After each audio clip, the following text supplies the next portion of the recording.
laawol kisal ko laawol peewal e ɓantal. Bismillahi rahmani rahim. Alhamdulillahi rabbil alamin.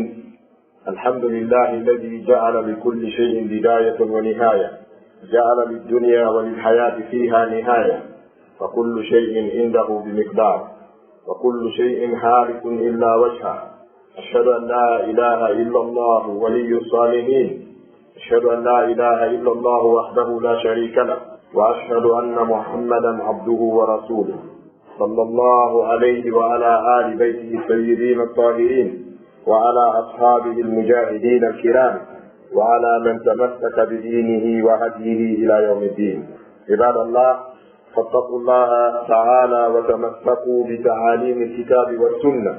واعلموا علم اليقين بأن الساعة آتية لا ريب فيها، وبها تنتهي هذه الحياة الدنيا الأولى وتبدأ الحياة الآخرة الباقية. ولله تعالى في قيام الساعة أسرار وحكم، فمن حكمها حكمتان: الأولى إبطال زعم الكفار بأنها لا تقوم، والثانية رد المظالم إلى أهلها. عباد الله، فمن أصول عقيدة أهل السنة والجماعة الاعتقاد الجازم والتصديق الكامل بيوم القيامة، والإيمان بكل ما أخبر به الله تبارك وتعالى في كتابه وأخبر به رسوله صلى الله عليه وسلم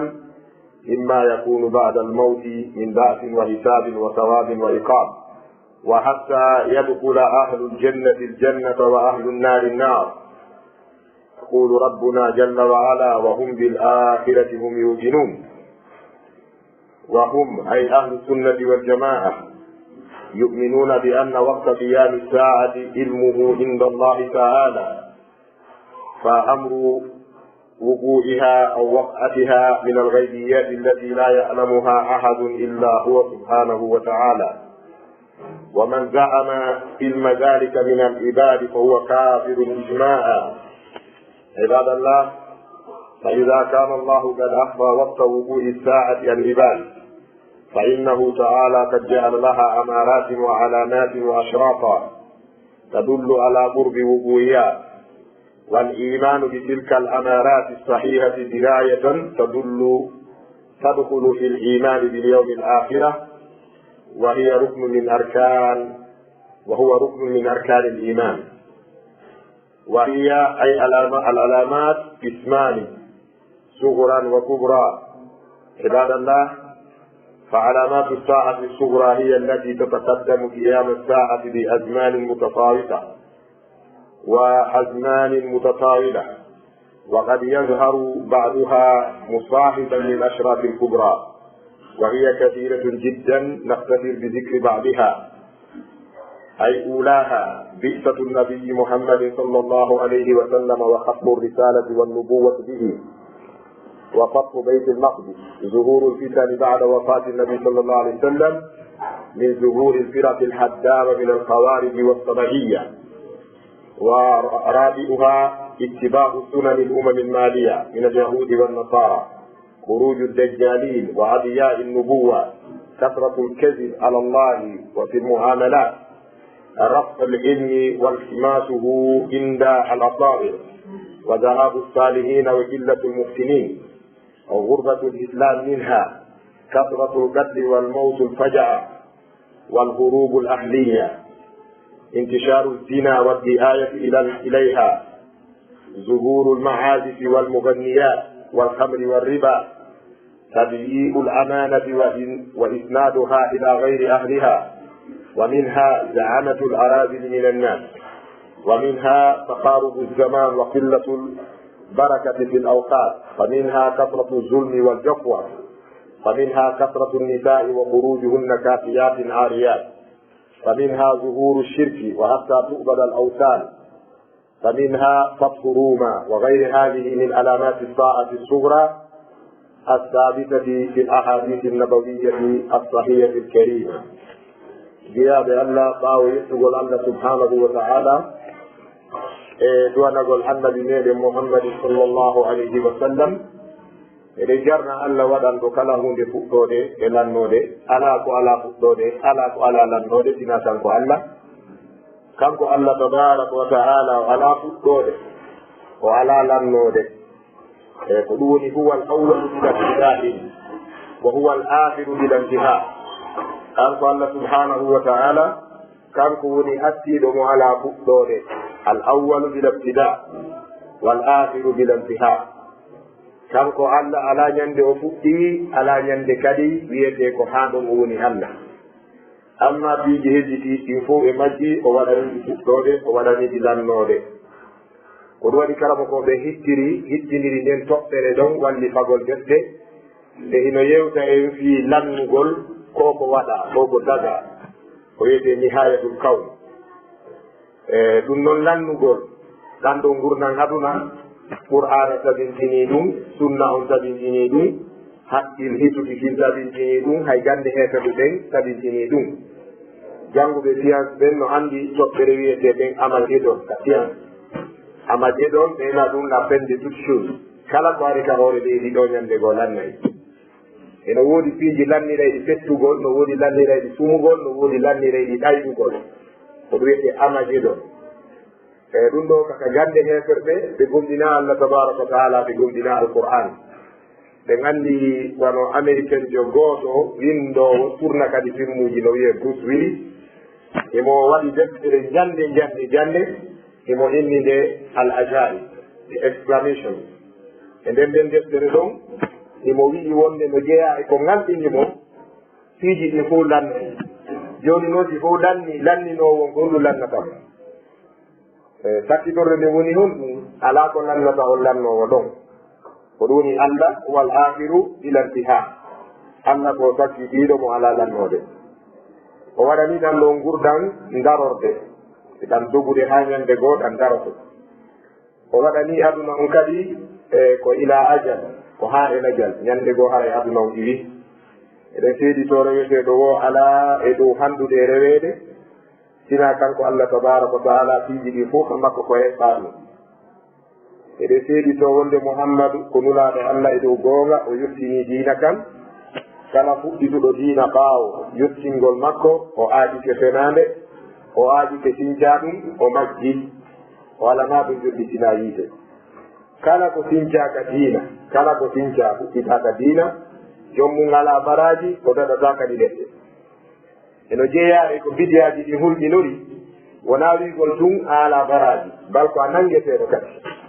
eɗen anndi ayije ɗin ka surat Ali Imran,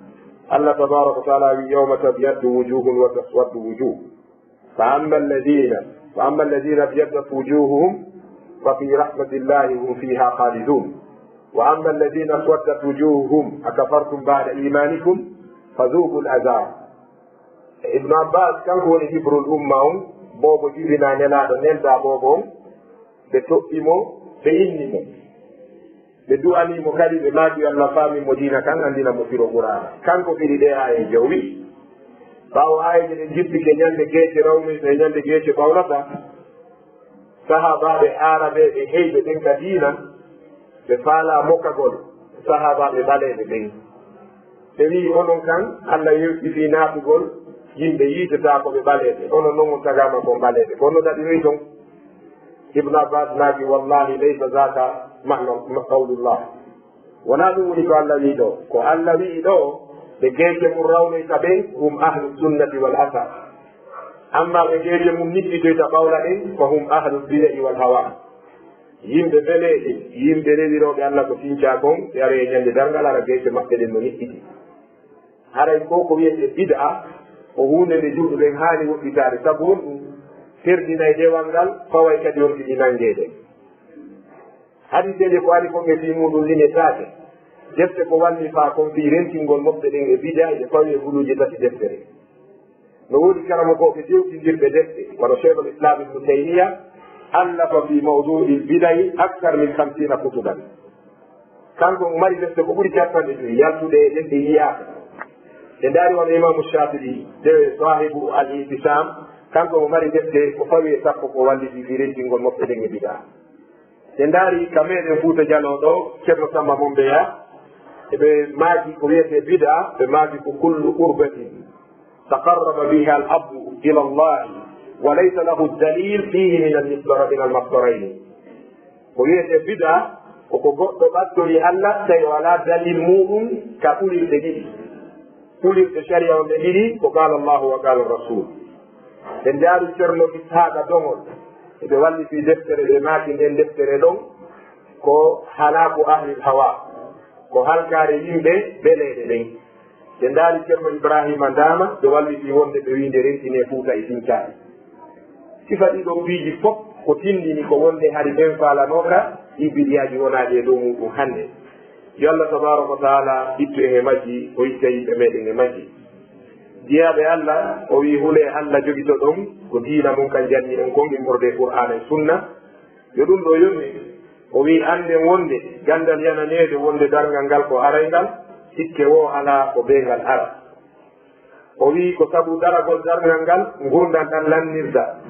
ñande dargal dari ara ɗi gurdal lanni. o wi ko sabu dargal ngal ɗan ɗon gurdal aduna ɗan lannirta gurdal ɗuttay ɗan ɗan fuɗɗo mi mana gurdal ɗan ɗo ɓawore leydi ɗo ha ñande dargal dari ɗama gurdal habbiɗan en to ɗan ɗon kadi no freeni dari ha ɗan ɗo lanna ka ɗan ɗon gurdal lanni o haray woni bidaya alhayatu lbaqiya gurdal hesotoɗan ɗan idan fa innaha la tataharrak madama hadihi tataharrak ɗan ɗon dillata fanni ɗan ɗo no dillude ko ñande ɗan ɗon gurdal aduna lanni o gurdal aduna ɗan kadi memmino. walidalika yujmau nnas fi lbarzah ila qiyami saa o ɗum waɗi yimɓe ɓen dillintaɓe kala mayro ɗo emo maroyeɗe ka barza ko feƴƴata ɗo daga barza ko woni wonde gurdal hakkunde janɗan ko ɗon o wonata ha ñande dargal dari si dargal ngal dari ɗe haɗa ɗan ɗon gurdal aduna ɗan yefi on tuma noon ɗama gaɗa fof fuɗɗitoɗe o. jomiraɓe gande ɓe wi no ƴeeya e ko andirte fi dargal mo mawni ndaare no allah jammiri ngal noon ka qur'ana tahaddudu asma'i sa'a tadullu ala azamati sha'niha wa ahwaliha. ɗuɗugol ko dargal ngal jammita ɗon ka qur'ana e ka sunna ɗum no timmini mawnugol fiyaka e kulalelji dargal. wonde allah no wiya ngal ko ngal zalzala, wonde o wiya ko ngal haaɓa, wonde ko winna ngal ko ngal waaqi'a, wonde ko wiya ngal kadi ko ngal alqiyama, wonde o wiya ngal ko ngal sa'a lu tan e na wonde a sa'atu se lu tan ko ɗon inde montoron ƴetta ka allah wi ngal ɗon ngal haɓɗa no woodi ko faali e mum ka o wi ngal ɗon ko ngal waaqi'a no woodi ko faali ka o wi ngal ɗon zalzala no woodi ko ngal tindini. kala inde e inde dargal ngal eno ardi e ɓula leydi e fiyakuji tindinayɗi alhaali maggal kalngal dargal ngal. isan hay journaliste ka radio ji privé ji ɗo so ɗuɗɗini wowlugol hunde haray haqqil wawata salagol woden nden hunde ɗo ko honno noon allah ɗuɗɗini wowlugol fi dargal tawi hihi woɓɓe goo waɗa e yefi maggal. ko ɗum waɗi jomiraɓe gande ɓe wii wonde nandu ko wiyete dargal ngal ɗon allah no mari gundoji e hikmaji e nder maggal. mi mana fi hen ɗum allah wini yo dargal daro fi hen ɗum o kadi dargal ngal ko fi hen ɗum o darniranta dargal ngal. jomiraɓe gande ɓe wi hikmaji ɗin e gundoji ɗin no ɗuuɗi kono ɓe joofi ɗiɗi e majji. ɓe wi ala mum ɗum ɓaawo allah yewti fi dargal ngal ka qur'ana heeferte yeddunoɓe neɗaɗo ɗen ko honɗum ɓe wiwno ɓe wini la taqumu saha bal woɓɓe maɓɓe waɗi annafyul abadi ɓe wi lan taquma ko ɗum noon ɓuri mettude allah. kayfa l insan yuqawimu qarara rabbihi subhanahu wa taala ko honno goɗɗo wawi dartorde décision jomma makko. hay président de la république o so ƴetti veto ko wiyete comme veto en politique de mana lanɗon no hokka sa constitution leydi ɓe haray ɓe wiya wano hiddade lanɗon no mari feere ƴetteteɗe o lanndotako goɗɗo ma imo hokke lewru ɓe feere wodere nde o ƴettata o lanndotako goɗɗo ma ɓe inna duuɓi joyi ɓe imo mari veto wano amérique kamɓe hitande ɓe président maɓɓe no mari veto wano france lebbi jeego ɓe imo mari veto wano enen lagine ɗo naafi veto woɗete toute chose veto an yimi puisque lamɓe ɓen ka meɗen ga laamiɗo o ko fondata yimɓe ɓen ko runde ko ɗum waɗi lanɗo men liitotako conseil lanndotako assemblé lanndotako karamakoɓe bal karamakoɓe leydi ɗin ko ɓannama wo ka ñamugo sadakani ko ñande maaro hirsa o nayi hirsa o ɓena karamakoɓe ardu o ɓay kamɓe kadi ino anda kamɓe ɓuri suusude allah ka allah yedda o ɓe ara ɓe takka ɗo faati e laaɓi ɗi ɓe ɓeyda huɓɓugol yitte men enen ka leydi men ɗo ko ɗon karama ko janga badalandinan buldani ukra ɗum no fetti e ɓeyde goo so ndaari wano sénégal o ndaari mali o ndaari wano séragion ɗo séragion e libéria ko ɗen e heferɓe kono karama koɓe leydi ndi ko landeteɓe consulteteɓe wano séragion nin leydi e wowde no ndi wayi noon karama koɓe ɗen ko wiyete supreme islamique council ɗon ligue islamique on no mari jullere ka sammi ligue islamique on no mari jullere ka parliament ka pale kala nde ɓe tummoɗiri karama koje goo yahay noon to karama koɓe si fo wowli ha ceerno maaji ko goo wi ɗon ko min jikkata enen lagine ɗo kono sadakaji jile e dure itta o ɓena karama koɓe ngare ñamondu o ɗon ko ɗum waɗi karama kojo lahine karama kojo laggine no waywa safado weelade ko ɗum waɗi hawrude mum wo ko ɗum hottata ko ɗum waɗi safado kañum ñaama e ko ɓikkoye mum koye ceernojo lagine ɗami kulloyko fof ko suuti ñamde ɓikku mum wo ko safado ko ɗum waɗi karama koɓe lagine ɗen ko yo Allah ɓeydi e faabade ala hay nokku ka ceernojo hissinira fi muɗum lagine ɗo sina ñaamo ñiri sadaka ko ɗum waɗi leydi ndi no waɗi noon o wi wonde no jeeya ko darni darngal ngal koko heferɓe ɓe wiɗi kon darngal ngal darotako Allah kadi wi awa min kadi mi darnay ngal ibtalu jamil kuffar bi anna saata la taqum Allah ponñitiri aƴande maɓɓe nde wi'ugol ngal daroto nde ɓe wino la taqum ɓe wi eɗo gandi nelaɗo no yodda fi darngal umayyatibul halafi mo jilla makka o wiya ajaban li hada sabi ko noon yeddoɓe gonga ɓe fof ko non woni ka o wiya mi ngalɗi e kumpay kullelle ko mouhammadou ibnu ahina ɓiɗɗo musidɗo men o yazumu bi annana ida mitna bo isna mouhammadou o ɓiɗɗo musidɗo men ɓinguel men no yalti no wiya ka saare ɗo to e maayi e ɗimminɗinde allah tabaraka wa taala jippini ayeje ɗen yeedoɓe latubo asumna ko ɓe ɗimminɗine ɗon summa latunabba'unna ko ɓe humɓite ɗo bima amiltum konko golleyno ɗo idan daragol darngal ngal si heferɓe ɓe ɗiiri ɓe wi ngal darotako allah ne no hoɗuno ngal daroto si luftinino ngal daraki haray on woni fotif gonga ɓeya haray allah woni fotif haray allah woni ɗaynitiɗo haray allah yani ɗum noon wa allah wawata deetude allah deesidata hunde jiyagel daro sappo nde hunde ɗo luttana men ko ɗo waɗi allah ndi beedal ngal daro singal daraɗi haray ɓe ɗiɗi allah wi mi yiɗayo goo ɗiɗi no jeeya e ko darni darngal ngal raddul masalimi ila almaslumin yimɓe wonaɓe tooñede ɓen ka hoore leydi ɗo be allah jonniteɓe haqqiji maɓɓe ni goɗɗo ara gaara otowal fusa baafal portaywal ngal fusa baafal salon ngal naataka salon fella ha sumndum haaɗa yana e rewɓe ɓen jilo téléphone ji e jawɗe yimɗo kadi fella patron o mooɓa kala ko faala yalla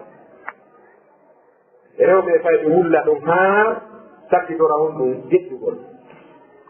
yaltira nin aduna ɗo goɗɗo ara gaara otowal mum soka haa moƴƴa goɗɗo ara huddina ngal yaada e maggal goɗɗo yaltida e moturu mum goɗɗo e goɗɗo on fenkomo yana ɗum o ƴetta moturu makko numoya goɗɗo itta jawdi mum resa dewgal sunna e farilla goɗɗo wanano on debbo so fuɗɗike wolde ɓe naaccu ha nangilaɓe sifa ko goni feƴƴude kaɓororay kala ka yirtirɗo fi probléme kaɓororay on gouvernement nagi nongimo andere wallahi si yarama haraka ka sharia yarama on taway gouvernement nagi noon ko foti fi kaɓororay wona ittugol yimɓe ɓen kaɓororay woni ella on kono yimɓe ɓen ittiraɗo noon e ɗo ittuɓe yimɓe ɓen ɗon ko honno ɓe wani yimɓe ɓen ko ɗiɗi yoni ellaji ɗi kala hoɗuɗo e leydi ndi gouvernement jeyi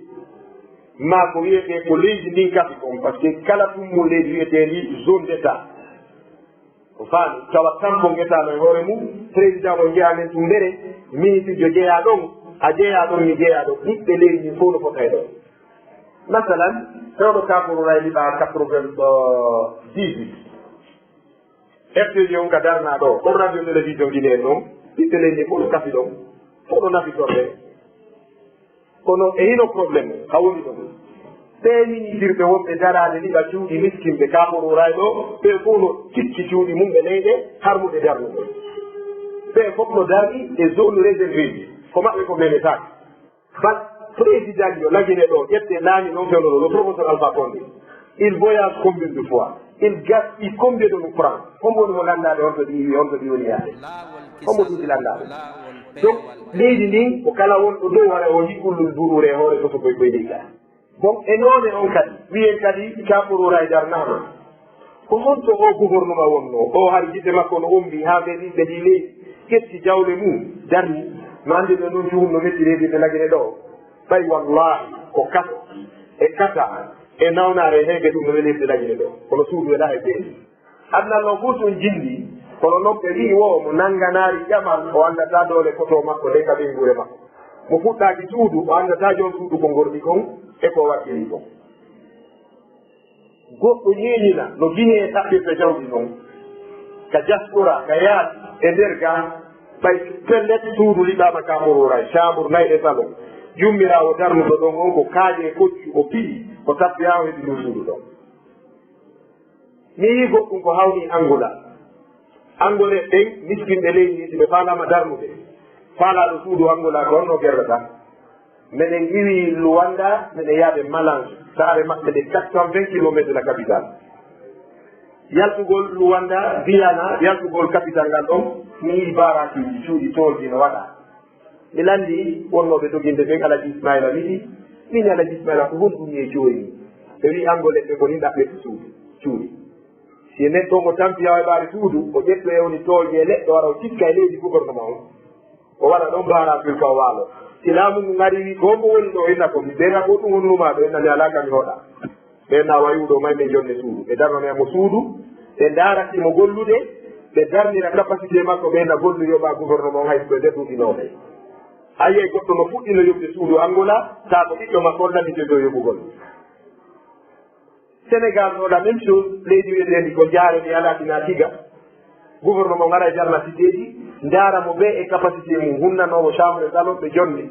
yoɓa luwade duuɓi tati ma joyi ma jeeɗɗi suudu ndu wontani haaray tawa étage tawi ko tenda oɗo no jeeyi chambre salon oɗo no jeeyi chambre ɗe salon e immeuble goto hara mo ɓe appartement mum kañum ɗiɗi no mari titre foncier no mari plan de masse no mari donation d'état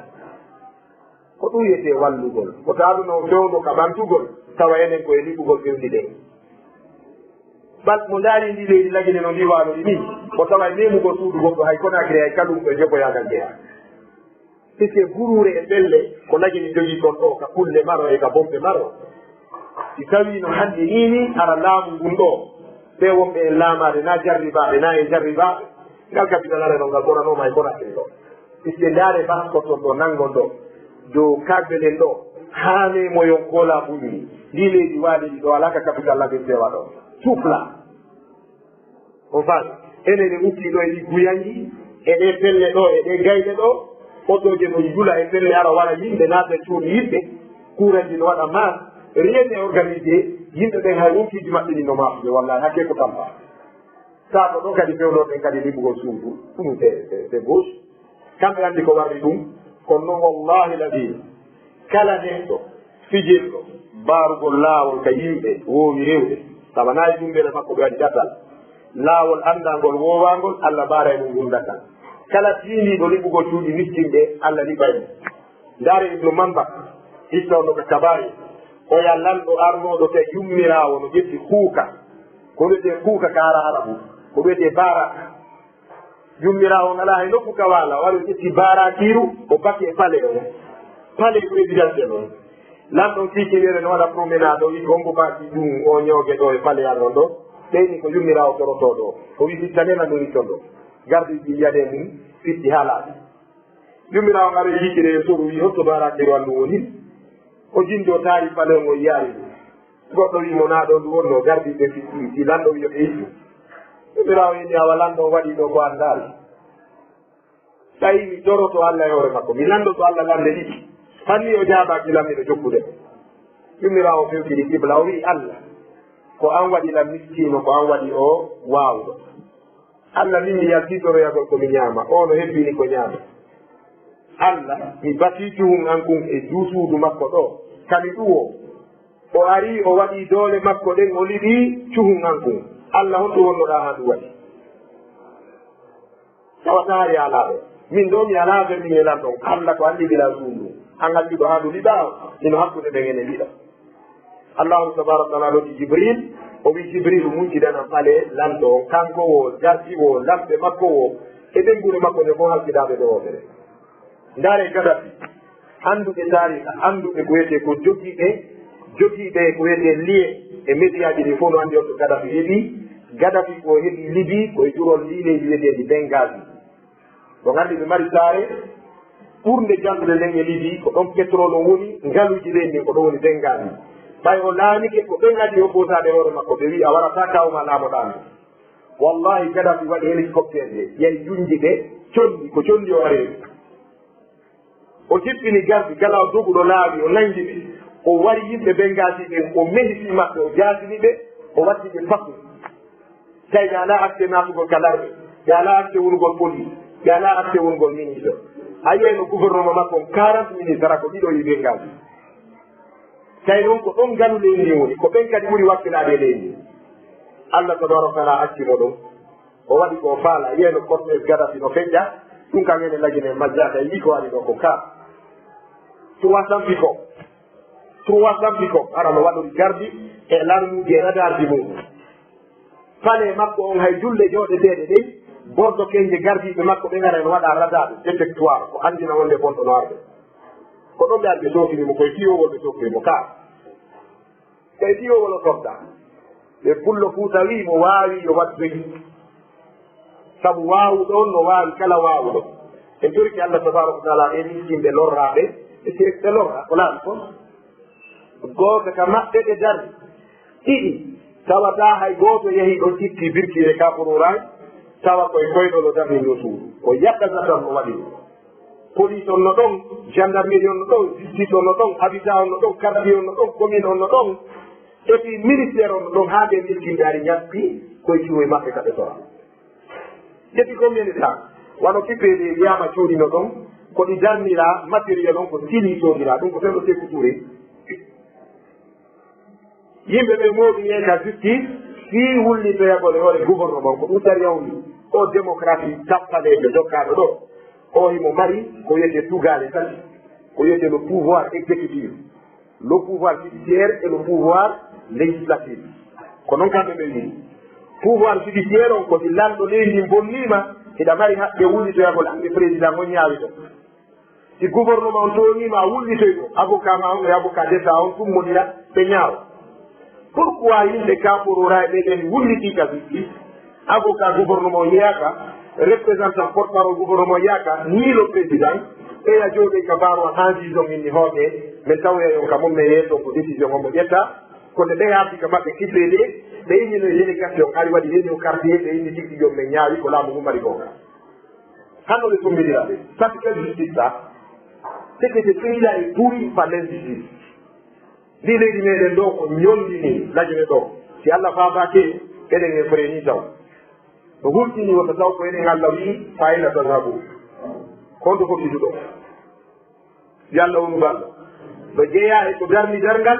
ɗi tooñeji wona ɗi tooñodireede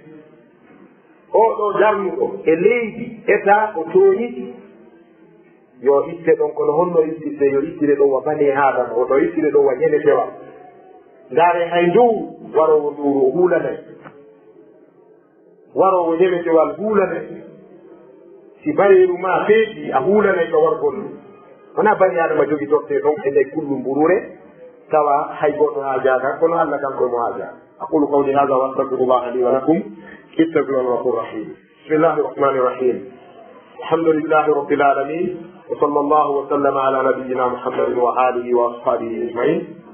caggal jarnugol Allah subhanahu wa ta'ala e duwanagol annabi meɗen muhammadin sallllahu alayhi wa sallam yo Allah ɓeydi jamɓe kiji e maɓɓe kamɓe ɓingude maɓɓe sahabaɓe maɓɓe ɓen e kala julɗo taaɓiɗo ko islamu taɗande maɓɓe ha ñande Allah ɗon ndindi o wi jeeyaɓe Allah no jeeya famin usuli aqidati ahli sunnati wal jamaa ɓawo nde andude ko darni darngal ko gotel e ɓeyji ɗiɗi goo fennugol heefeɓe wiwude darngal darotako ɗiɗi jonɗitogol haqqiji toñaɓe o wi jeeyaɓe Allah ye ngandu no jeeyaɓe finde ahlu sunnati wal jamaa fihen no ahlu sunnati wal jamaa min bayni lmuslimin naishu fi zamani fitna aw zamani fitan eɗen wuuri e zamanu fitnaji laawi laawi ari hande kadi kala wownowo fi islam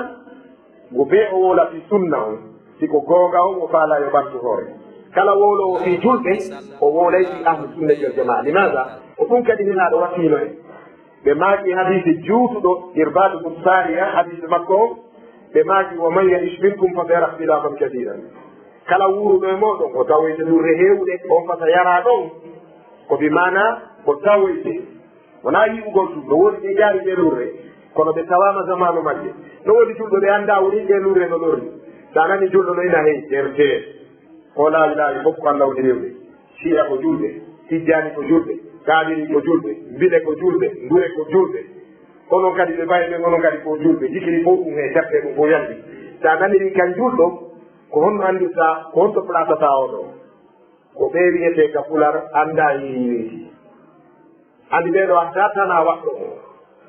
o laawi laawi alhisbiyatu fil islam ko fitna ko bone molanaɗo allah no haɗi feccagol ngol nelaɗo no haɗi nelaɗo no andini en waɗo e waɗugol ɗum ngol ko dalil gongugol annabaɓe makko kono noon ko jonnuno en kadi lekki kin o maati si ɗum waɗi warre ni joni noon tawi julɗo anda ɗum waɗi no woni wano jineɓe ɗo sa woni fi changement ɓeyna defte ɓene ɗo no mabɓude ay hanti mi intinokoje hanndi kadi mi intikoje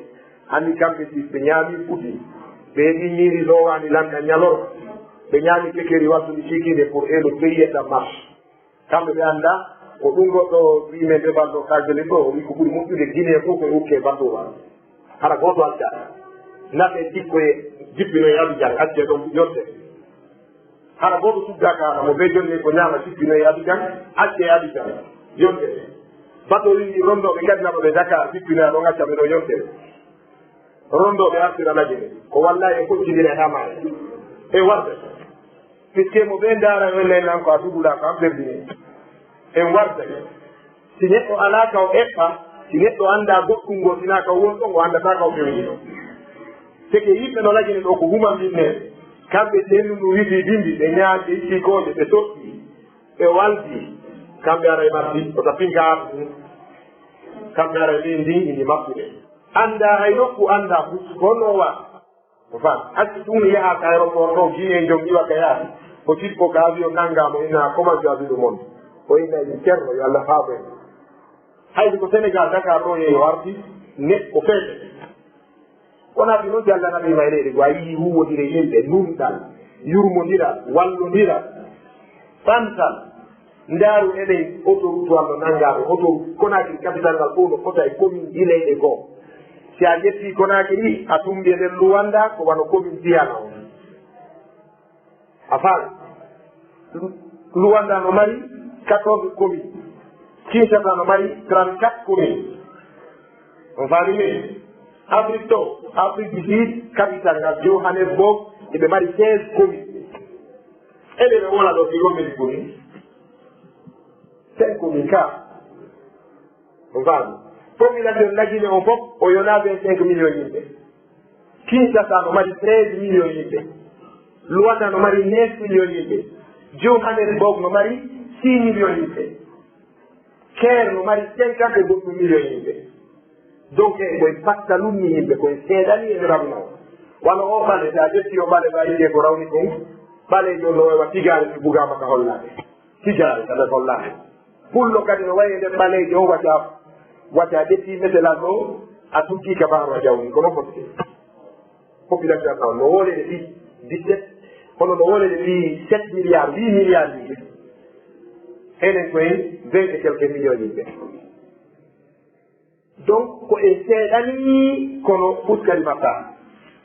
leydi ndin janɗa hindi weli gollude jiyantaɓe e lebbi jeeɗi ko lebbi sappoye woni hitande lebbi jeeɗi ndiyantaɓe lagi ɗan accudani heegue taɓe ko ɗan gaynani ko yoɗugol cuuɗi ko kamen ɗo tunnana ka ñoogue waɗa yimɓe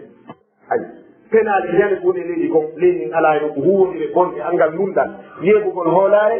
seke yimɓe ɓen ɗo no way watti ko ɓe yewte ko fi allah ɗum no way wat inde ta ko sikkitare wano docteur mamadou bani makiri noon ɓe maki yimɓe no nande fi allah o eɓe yiɗi woloɓe ɓen kono ɓe sikkiti kona wolede ko woloɓe ɓe diina ɓen noon no yiɗa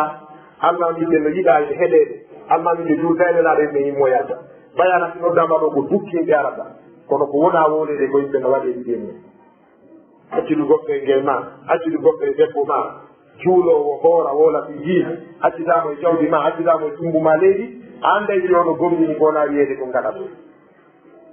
sike ɓayi ɗen jogii fatunde e daɓɓay ɗo darodde dargal ngal ngal daroto allah wirni fi maggal kala wiɗo no andi fi daragol maggal sina ko qur'an e sunna yewti kon jomiraɓe gande ɓe wi ko keefeo ngal mari mandeji desde ahlu sunnati wal jamaa eɓe gonɗini ɓe mari finde gomingol dargal ngal e gomingol kala ko ummita fi maggal ɗi moɓɓe qur'an e sunna ɓe ƴettata no yewta fi dargal sina ko jole qur'an e sunna e kadi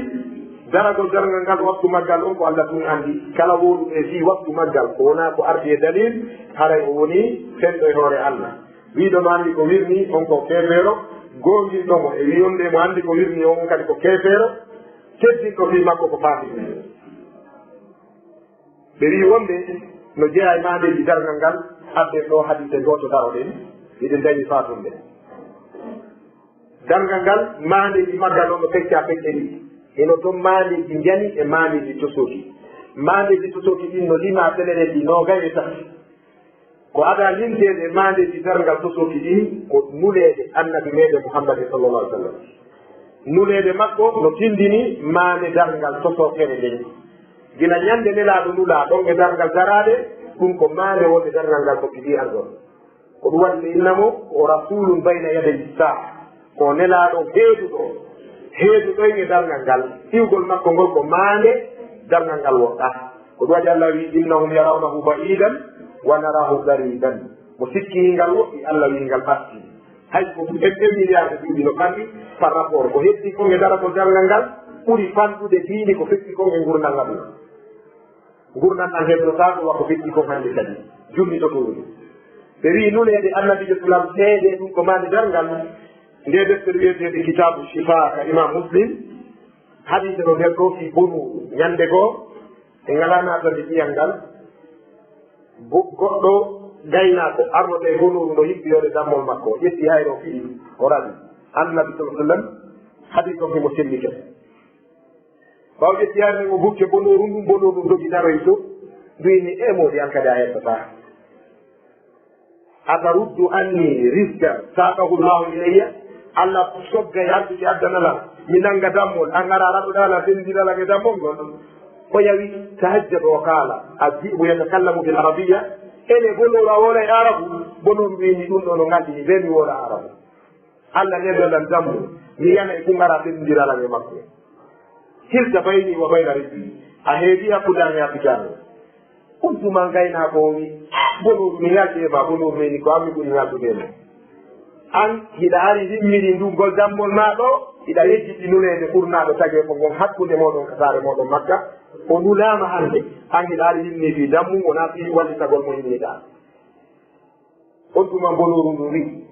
awa hande kadi hikkin ko hikkinta o hakkude makko ɗo e dargal ngam ilay woni e ñande goo ka ñelaɗo soslam ñande ɓe jibina ɗum ɗo kamɓe jogi riwaya wonde leydi ɗin e kammu ngun foɗodirra yewtere kammu ngun inni heeɓa yo leydi ko ɗum marɗa immorde e moƴƴereji miɗo ɓurma ko min daytinta ko an niɗɗinta min ko ka an ga nangen woni lewru ndun ko ga koɗe ɗen ko ga woni cuɗari gurnan ko ga woni henndun ɗum ko ga woni yurude ndiyam ɗan ko ga woni yurude an leydi ndin ko a neddeteɗo tun fof aga hefta leydi ndin detti walla duuɓi 40 ñande go leydi ndin ewni kammu ngun ndinni heɓa yo kammu a timilanɗo ma hiɗa landinoɗan landal mi heddi wiiɗa hiɗa mari naañe hiɗa mari lewu hiɗa mari kooɗe hiɗa mari ndiyam hiɗa mari henndu aljanna on ko tengo dow ton wontiri mawɗi kammu haɗe a ɓurilan kono hannde mi ɓurtike ma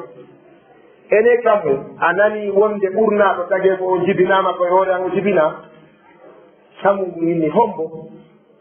lewru leydi ndi wi'i mouhammadou jibinama e hoore an ko marɗa ko fof wonti zéro kala naɓoyowo ko aljannaji wonti ka maɗa ɗon ko sabu ɗoftagol o nangue hande kadi si jalbi nge nafi mo yettiraari allah jokkugol o haray o dulli nemaji maɗi idan hey ko ayyo kammu mi ɓurima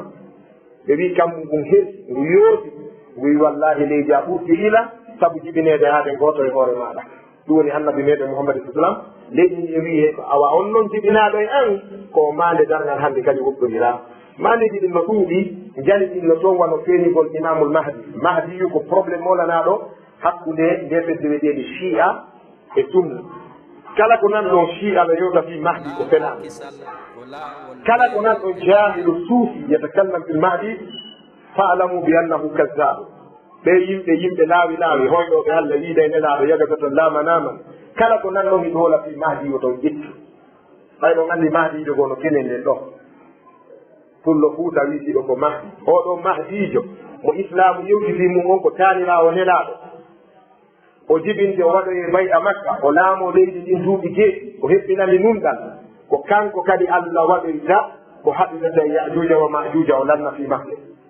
kanko e annabi isa ɓe tawtiɗiray ka hoore leydi ɗo mahdi wona ɗo duuɓi jeeɗi o faato o wattine annabi isa kontina laamu ndu duuɓi 40 annabi isa wotta ka horley ɗo digargal ngal daro annabi isa ko telelen dimaska suuriya ko ɗon o jipporoyto o jippoyto ara ko neɗɗo moƴƴo taalibajo karama kojo o ardo tawa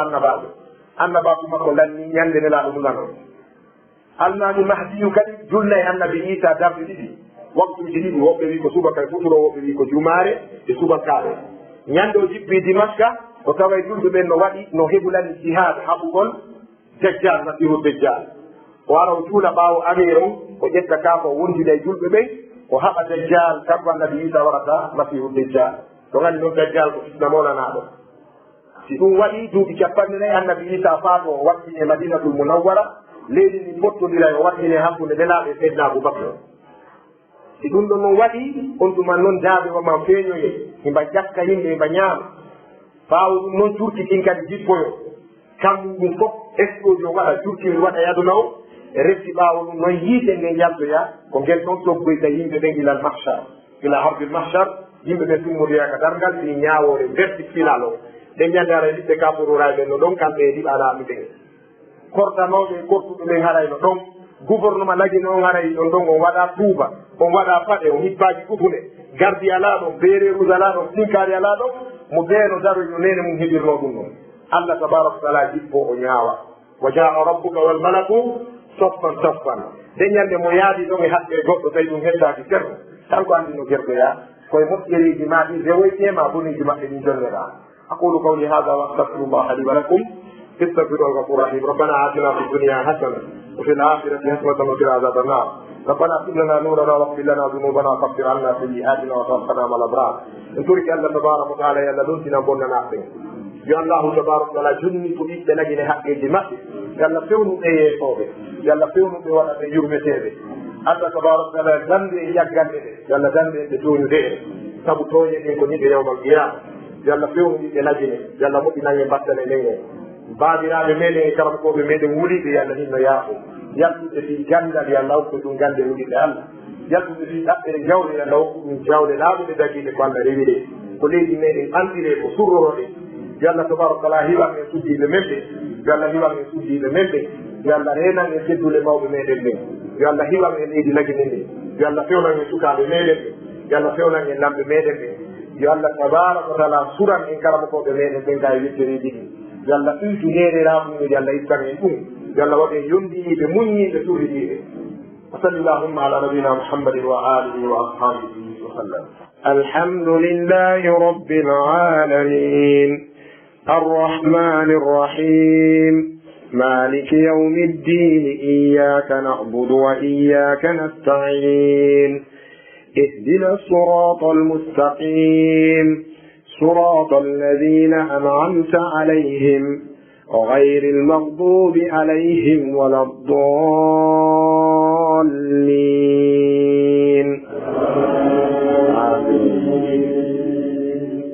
والشمس وضحاها والقمر إذا تلاها والنهار إذا جلاها والليل إذا يغشاها والسماء وما بناها والأرض وما طهاها ونفس وما سواها فألهمها فجورها وتقواها قد أفلح من زكاها وقد خاب من دساها كذبت ثمود بتقواها إذ انبعث أشقاها فقال لهم رسول الله ناقة الله وسقياها فكذبوه فعقروها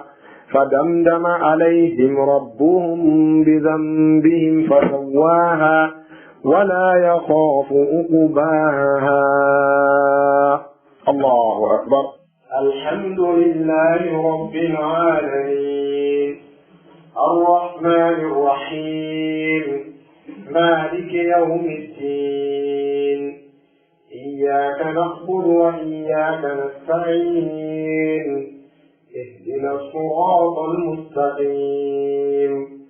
صراط الذين أنعمت عليهم غير المغضوب عليهم ولا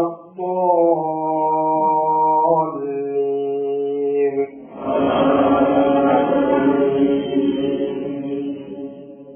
إذا زلزلت الأرض زلزالها وأخرجت الأرض أثقالها وقال الإنسان ما لها يومئذ تحدث أخبارها بأن ربك أوحى لها يومئذ يصدر الناس أشتاتا ليروا أعمالهم فمن يعمل مثقال ذرة خيرا يره ومن يعمل مثقال ذرة شرا يره. الله أكبر. لا والكسل كلا والبي والإبانتال